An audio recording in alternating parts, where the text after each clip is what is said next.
A row has erupted in Canberra over the right of religious schools to discriminate against gay students. The Prime Minister wants a conscience vote to settle the fight, but the opposition leader says Scott Morrison is trying to weaponise a sensitive debate.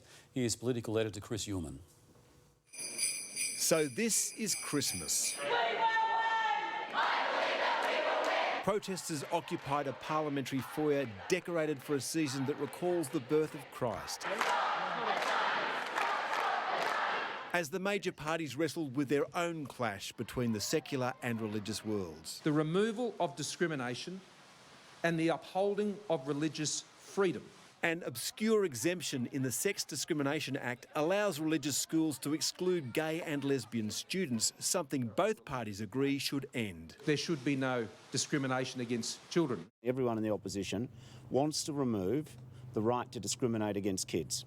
A Labor bill in the Senate that would scrub out the exemption is under fire from some church groups who say it would extend beyond the schoolyard and into churches, synagogues, mosques and temples. Censoring doctrines that are thousands of years in the making, this is an extraordinary and unprecedented incursion on religious freedom in this country. Minutes after the opposition and government agreed to hit pause on the Senate bill, Scott Morrison challenged Labor to allow a conscience vote to support a bill he had drafted. Look after kids for who they are, but also ensure that in this country, religious freedom still means something.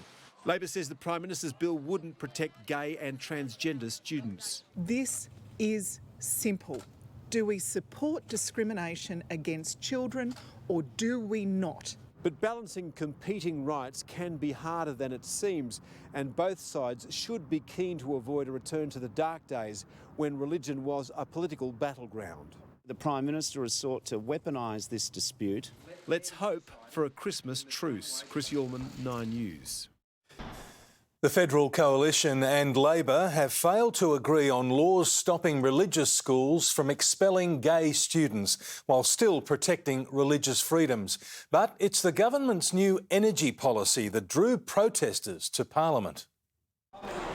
An unscheduled debate on the floor of Parliament House, protesting Adani's planned Queensland coal mine. A Green senator adding his voice. Young people will be less activist when this government is less. Police moving in, the protesters moving out.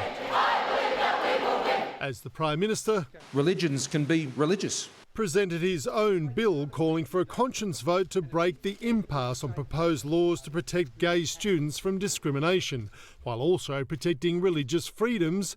And if the religious instruction clashes with sexual preferences, And those decisions would be handed to courts to determine these issues. The Prime Minister has sought to weaponise this dispute. I said I didn't want this to become a political football. but it is now. Scott Morrison says he wants these laws passed in these final 2 sitting days of the parliamentary year, and Labor says his bill is flawed. I can't turn my back on credible legal advice that the government's proposals will replace one form of discrimination with another. Like instructing students that homosexuality is immoral. Should any religion be able to teach in their schools that it's not all right to be gay? Well, my understanding of my faith and other religious teachings goes to people's behaviour, not who they are. But the chances of agreement on tomorrow's final sitting appear slim in a tense atmosphere. Can I acknowledge my parliamentary colleagues? Sorry? There's a division. I'm sorry, I'll have to be right back.